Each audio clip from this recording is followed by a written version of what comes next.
Great to see everyone. Hope everybody's having a good summer. We're trying, but as I mentioned last week, we've had a couple of deaths in the family, and it's been a little challenging. So I'm grateful to be a part of a community of people that have been so supportive and so helpful and prayerful as we've gone through that. And the one thing that I think has made all the difference is the fact that as you guys have prayed for us, it's just been a game changer for us to have to deal with some of the tragedy that we've had. And I think it's because we're a community of people that have a certain kind of heart that you can't find anywhere else. And it's a heart that beats to the pulse of Jesus. And when God was calling people out of Egypt and into a new relationship and into a new community, he understood really well that this group of people had to have a new way of looking at life. And not only that, a new way of living life. And the place to begin was on a mountain where he revealed himself to what would become the leader of these people, Moses. And as he did, he set apart 10 words that the Hebrews would call, what we would call the 10 Commandments. But the Hebrews would just say those are the 10 words, the 10 words. And as he gave each of them, there was an understanding that if you obeyed them, they would bring to bear upon your life everything that would invite goodness. And the converse side of that is, if you decided that you wouldn't take these commandments seriously, chances are your life would sooner or later come off the rails. And the thing that I know this side of all of that, and this side of the Gospels, and this side of everything that happened in the New Testament, is that when you invite Jesus into your life, the one who embodied everything that characterized those commandments, your life begins to change. And if there's a selling point for our faith, it's when a person decides to take Jesus Christ seriously that their life truly takes on a quality of his presence with them. I can't describe with words that quality, but I can tell you the things that aren't there when he's not there. And today, as we wrap up the series on the 10 Commandments, we're going to the very last one. And a lot of people sort of gloss this last one over as, and by the way, do not covet. And we may look at that and say, well, at least that's not as bad as, and just insert your sin. Whether it's taking other people's stuff, killing somebody, committing adultery, lying. Those are bad. But coveting, I don't know. And when Moses revealed this is how he revealed it. I'd like to show it on the screen if we can, as we just take some time and ponder this final commandment. In Exodus 20, we read of these commandments, this last one in particular: you shall not covet your neighbor's house, you shall not covet your neighbor's wife, or his male servant, or his female servant, or his ox, or his donkey, or anything that is your neighbor's. And that pretty much summed it up, other than some concluding remarks in Exodus. But as we're looking at that, we might be saying to ourselves, well, why is coveting even there? Why is it even a big deal? And chances are there's a little bit of that going on in each of us. We live in the wake of a century of marketing that has been influenced by Sigmund Freud's nephew, Edward Bernays, who understood, as Freud described the person, as having churning inside of them all of these unconscious desires. And so when Edward Bernays came over here from Germany, the U.S. government said, what can you offer to help us manage the populace? That's where it started. And he said, well, I can tell you something. You can try to control people from the top down, or you can begin to manipulate their desires so that the desires that they have inside of them are the desires that you want them to have inside of them. And so in the wake of everything that he schooled Madison Avenue on was a whole way of thinking that we've inherited and bought into. That if we see something and it really appeals to us, whether it's something in and of itself or whether it is something that offers a wonderful experience, then there's something inside of us that says, I need that. You ever have that? Something inside of you saying, I just need that. I have. I'm going to confess my sins to you. If you saw a red motorcycle out there, that's the result of me saying to my wife on impulse, because I just happened to have $1,600 in my pocket at the time, that I need that. And guess how much that bike was?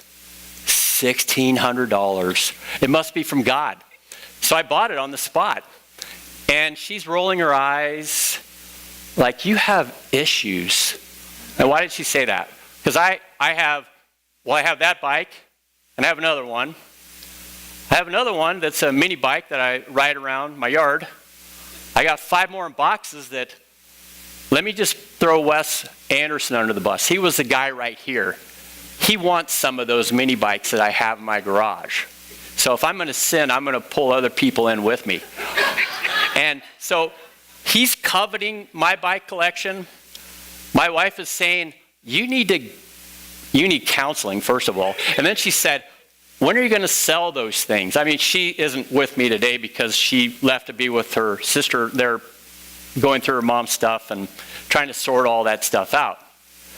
Well, every time I talk to her on the phone, she says, are you getting stuff done? And I'm just playing dumb. And I'm like, well, I just want to inform you, we are bathing, we're eating, we're sleeping, and sometimes we're feeding the animals. And she's like, that's not what I gave you as a list of things to do. And one of the things she said was, sell some motorcycles. It must have been disappearing ink or something, because I didn't see that. Maybe I didn't hear it. But the fact of the matter is, I have a problem. And I go out to my garage and I see all these motorcycles, and I'm like, if only I could ride them all at the same time. But I can't. There's only one of me, and there's, well, too many to count at this point. And one of them's sitting out there, and it's been sitting out there for, well, an hour, only to say that it had been sitting in my garage for 3 years. Why? Because I just like to go out and look at it. That's pretty twisted, isn't it? I decided, though, I gotta step up my game and stop doing that. So I put fresh gas in it, got a new battery, went to start it up. I'm like, that doesn't sound right. And if you're mechanically inclined, there's one cure-all, and it's in a can. It's called starting fluid. So I go to pull the air cleaner out. I'm going somewhere with this. Trust me, it's not my ADD kicking in.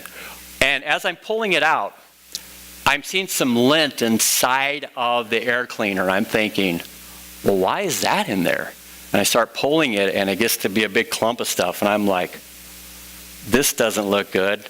And I start shaking it, and stuff keeps falling out. And I'm shaking it, and stuff keeps falling out. And I'm shaking it. And all of a sudden, a mouse lands in my hand. I'm like, holy cow. And it wasn't just a mouse. It was a mother mouse. And the mother mouse was nursing her 2 children. And this is where my sin is just getting more and more complicated, because I'm looking at the mouse and the 2 children attached to the mom because they're hungry. But I'm not looking very long, because in an instant, I'm just freaking out. A mouse is in my hand. And I went like that, dropped the mouse, dropped the 2 kids, and she scurried off to who knows where.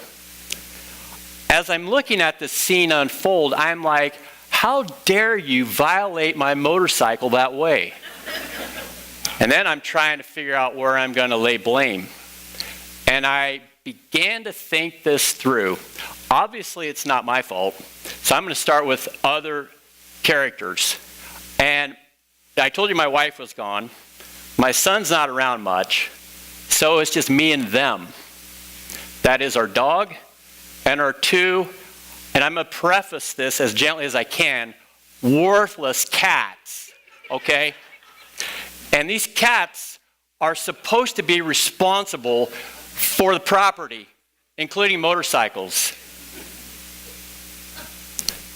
I mean, I had a female cat. She was the little princess, and we were buddies, and she got killed last year, and I'm like to these other two, it's your job now.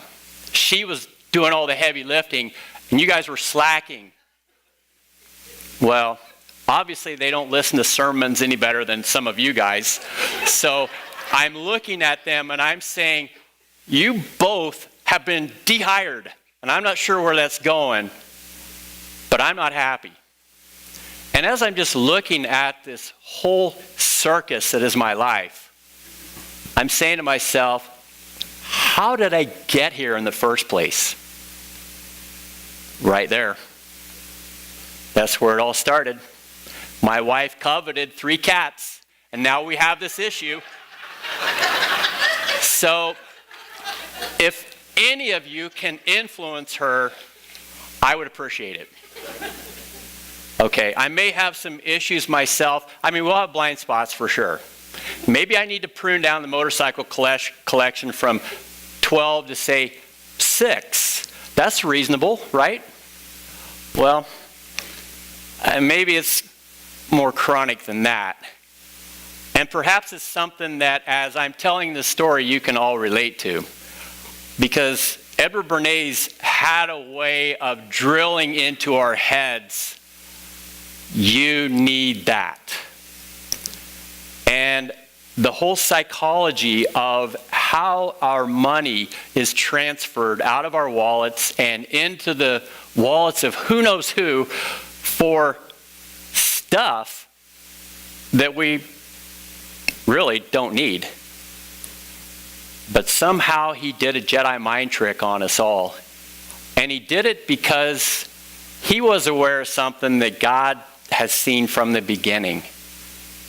And that is, there is a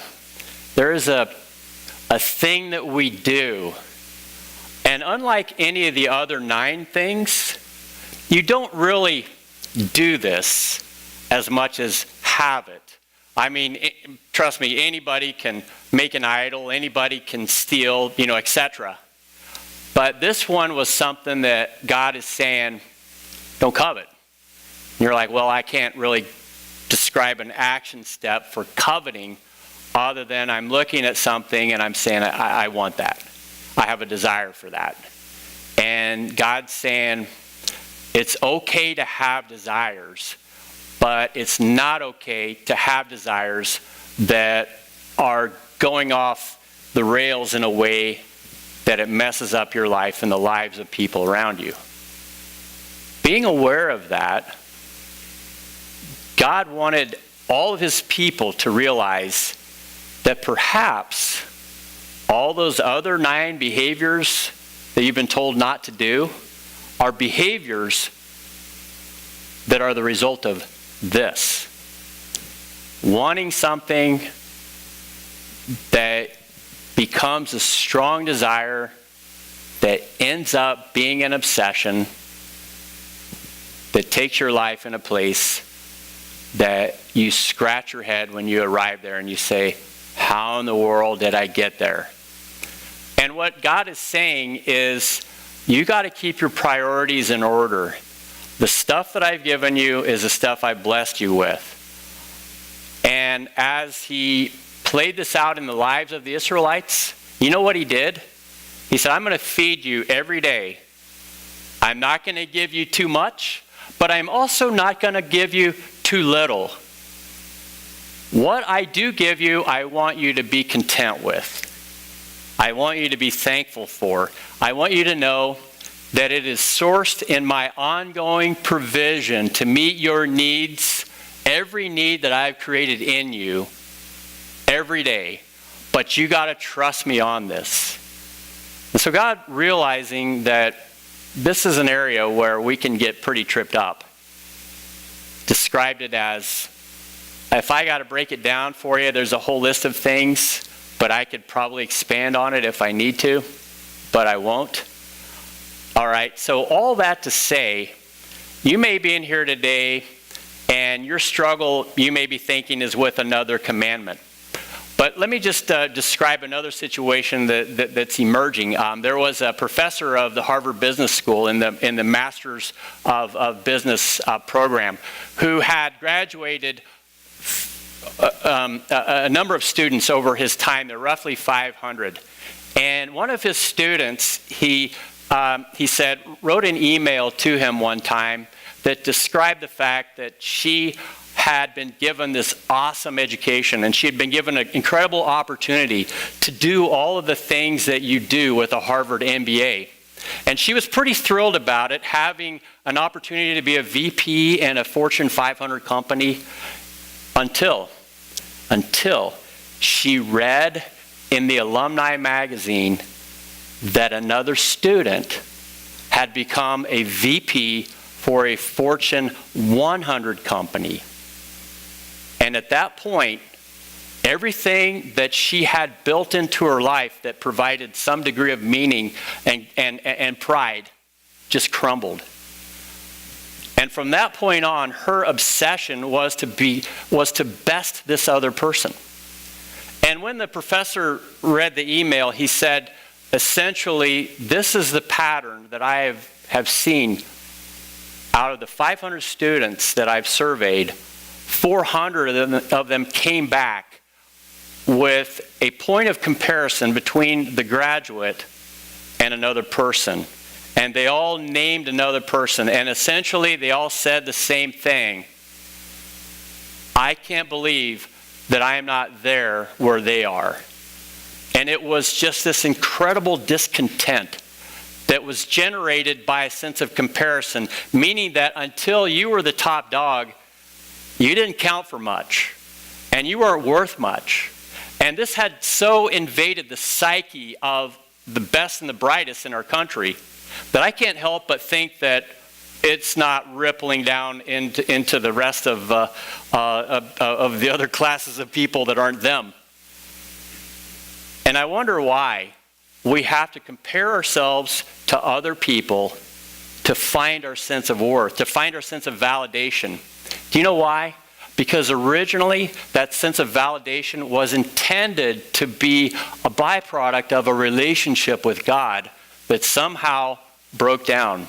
And when it did, we had this need, a desire to find validation, and we had no other place to go except looking at the people around us and sizing them up, and then finding some consolation in the fact that, well, at least I'm better than them. And God looks at all this stuff and he says, man, that's not how community is supposed to work. And he's aware that this is a time bomb getting ready to go off. And if people would discover the contentment that they needed to have in him, true community could work. But how many of us have been caught up in that, where every day we're plagued by some kind of train of thought that says, man, they've got a better job, they got a better income, they have a better house, they have a better, and this wouldn't be my problem, but a better nanny. Just take your category and then compare it and come up short. And all of a sudden you find that inner turmoil, don't you? That sense of, yeah, this haunts me. And God says, I may have saved some people out of Egypt. That was just a start. What I want to also do is save them from inner turmoil that is unnecessary, that can be satisfied if they would only understand the secret. And I'm not going to tell you what the secret is just yet, but at the end of the sermon I will. And there's another character in this mix that I think we need to take a careful look at. He's kind of my theological hero. Being a nerd, I really geek out on this guy, and that's the Apostle Paul. I love the Apostle Paul. I've read everything I can find on the Apostle Paul. He's my go-to guy. And what I find interesting about him is, even though he's kind of got heroic status in my mind, when I read through his stuff, I'm finding stuff out about him that I thought, wow, he's got feet of clay like the rest of us. You know how it is. You see somebody and you really like what they're doing. They seem to have their act all together, and then a little chink, a little crack in the armor starts to appear, and you're like, oh, well, maybe they're not so special after all. And I think Paul wanted to tell us, I'm not. I've got game because I've got responsibility, but I'm not. Matter of fact, Paul said, when I look at the law that we're talking about and I carefully evaluate what it means for my life, because what the law does essentially is it takes a spotlight and it puts it on your heart and it says, this is what's going on. And there's some people who read the word and they're like, man, this is very convicting. Keep me away from that book. Or there's some people who get close to Jesus and they find, yeah, he's starting to bring stuff to the surface in my life that's making me uncomfortable. And I would say that if there is any reason why churches should offend people, there's actually one, and that is the offense of the cross. Jesus should be offensive because he should make us uncomfortable. He should make us aware that we need help, we need change, we need transformed. And he's not doing that to be harsh, but rather he's doing that to highlight what is there that is keeping you from living the best life that you're called to live. And of course, there's other ways that we can offend people. It might be, oh, by the way, you're a guest here, you're sitting in my pew. That's my pew. And that could lead to offense. But other than those two, the only reason why we should offend anybody in the church is because we have a message that cuts to the heart. And here's what Paul said. He said in Romans chapter 7, he's describing the law, and then he personalizes what it means for him as he's trying to, teach us some bright things that I don't fully understand. But we'll give it a shot. This part I do know. It says, what shall we say then? Is the law sinful? Certainly not. Nevertheless, I would not have known what sin was had it not been for the law.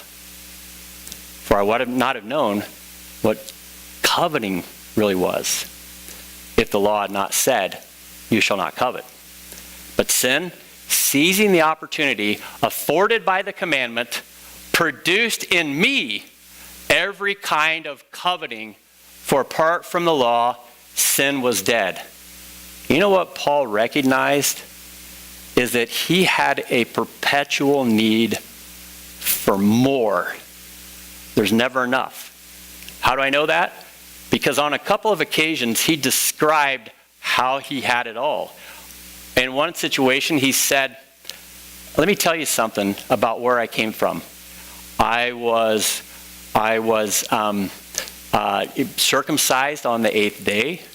I was raised in a Hebrew family in the right location, in the right neighborhood. I was from the tribe of Benjamin. And as I go through this may not have any value for you, but what I want you to understand is, in the minds of the people that heard it in that time, they would say, wow.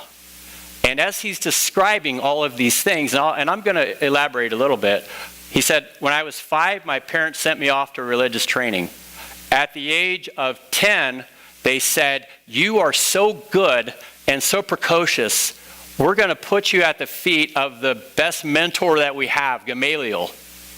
And as you study under his feet, we know that good things are going to come out of that.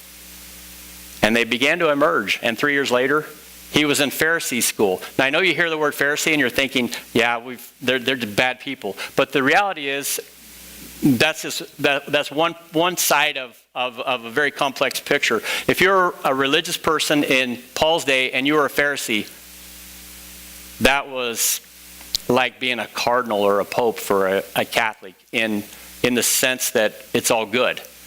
And in their mind, if you had achieved that status, you were in the most respectable position you could be in. And in their culture, business and religion and all of that were bundled up into one. So you were that guy. You were the guy that stood out. You were a powerful, powerful person. And Paul had gone through essentially everything that would produce a Harvard MBA to become that guy. And everybody knew he was that guy. Matter of fact, it's said in other writings about Gamaliel describing his students, he said, oh, but there was one, and he stood out head and shoulders above all the rest. And scholars say, given all the information that we have, that was Paul. So here Paul is. He's got game. He's got respectability. He's better than everybody else. But he's not interested in accumulating a lot of things. However, he is interested in his cause and making a name for himself. So much so that at the time of his conversion, he was exercising all the energy that he had to kill Christians. And he was on a rampage. And it was sort of like, well, so-and-so has arrested and perhaps led to the execution of this number of Christians. I'm going to double it. And it was obvious from the standpoint of the people of his day. He was very ambitious. But you know what the reality was? Paul, before he was Paul, was Saul. After King Saul, they named him after a king. So you imagine giving your kid a king's name, and they're growing up thinking, I'm the king. And he had that sort of an attitude. And reading between the lines, you see the sense of obligation, of almost entitlement, of a sense that I'm a pretty special breed. I'm doing the best thing for the best cause in the world. But what happened on the road to Damascus was a revelation for him. Because it underscored the fact that even though he was doing all the religious things, making all the right religious impressions, his heart was filled with covetousness. He was not really that interested in God personally. He was not that interested even in his own sins, because he had a blind spot to this sin of his own ambition, of his own development of the persona that he was projecting to everyone else. But on the road to Damascus, the most painful thing that could happen to a human being from the standpoint of their soul happened. And Jesus just appeared full of truth and grace. And how that played out in this encounter was simply this. The bright light appeared. Everything that was jacked up in Paul's life came front and center. And he was broken to his knees. And as he's looking at him, he's saying, Lord. Because in that moment, he discovers that the very people that he had spent all of that wonderful personal capital and pedigree and ambition to kill were the people that were following him. And in that face-to-face encounter, he saw his life for what it was. The things that were not right in his life become very apparent. And it just broke him. Broke him so much that his eyes were obscured for 3 days. And just in that dark, dark place, God said, I want you to get the point. This is a severe mercy. This is a severe grace. You need to know that what you've been doing, where you've been going with your life, even though in the eyes of everyone else it seems like it's been the right thing, has been the wrong thing. And so Paul writes about it. And he said in the book of Philippians, I give you all of that pedigree that I spent my whole life building up to underscore a point. And that is, I consider all of it crap. Now you're like, he just said crap in church. No, I actually translated the word skubalon in Greek. So there's my out. So you can look it up if you want. And if you do, you'll see the word crap. Paul used the word crap. I just use it, but not in disrespect. Only because Paul was saying all that crap that I've built up in my life, that I've created as a foundation for my whole identity and my whole sense of worth and even my security, all that crap is nothing except the one thing that matters in my life right now is Jesus Christ. And that's where he goes from it. He says, I've learned to be content, whatever the circumstances. I know what it is to be in need, and I know what it is to have plenty. I have learned the secret of being content in any and every situation, whether well-fed or hungry, whether living in plenty or in want. I can do all this through him who gives me strength.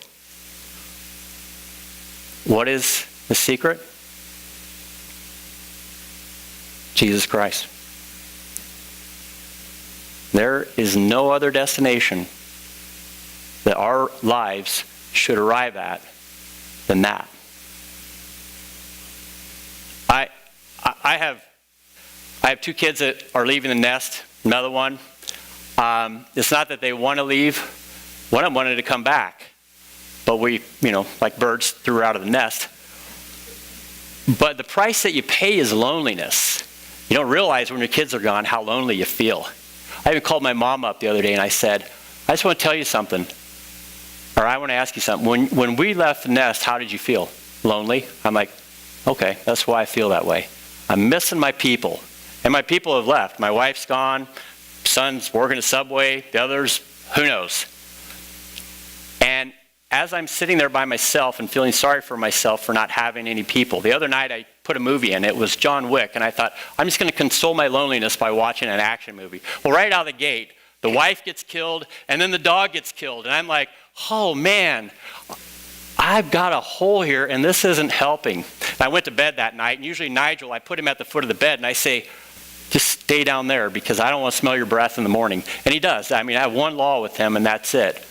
But I'm laying down, I'm like, man, I just feel alone. So I said, Nigel, come on up here and lay down. He's like, no way, it's a trick. I said, no, it's all right, come on down. I don't think so. That's not the rule. So finally, after 5 minutes of persuading him, he came up about halfway. And I'm like, yeah, there's a void here. And I think it's a void that we all feel when he's not in it.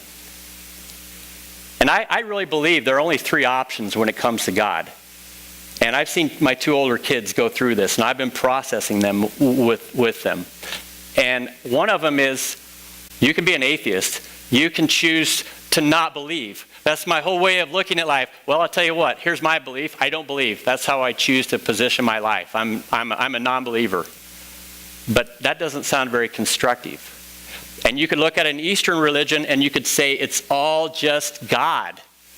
Everything is God. You just got to kind of tune into it. All this wonderful power and force that is at work in the world, it's God and it's in you. And there is a sense where God says Christ is in all and through all.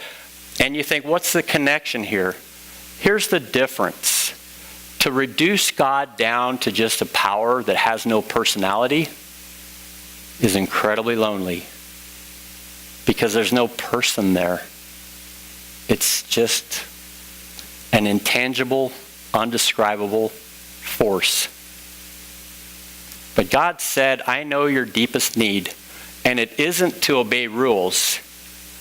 It's actually to begin to have your heart changed through a relationship.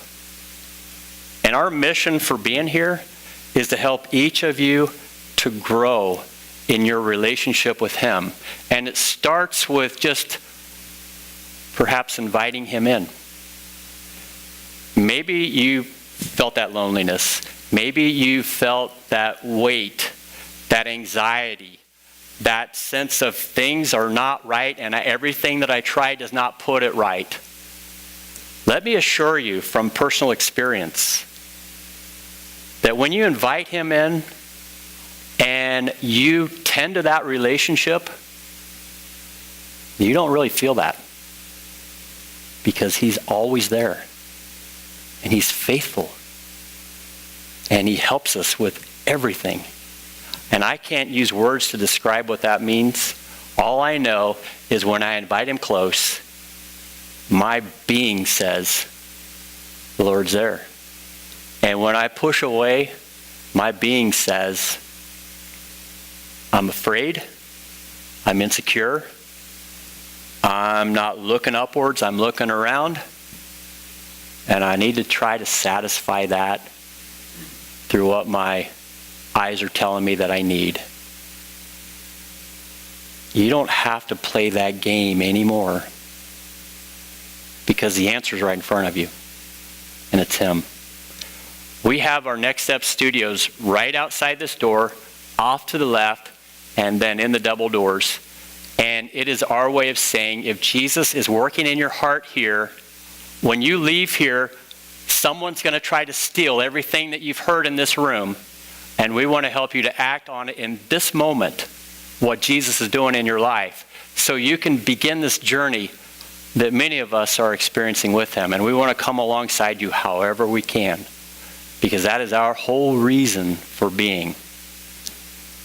And with that said, I want you to know that the secret to your need for contentment in a culture that tries to generate discontentment at every turn so that you'll buy their product is Jesus Christ. And maybe it's time to start downsizing and just making him the one thing that matters.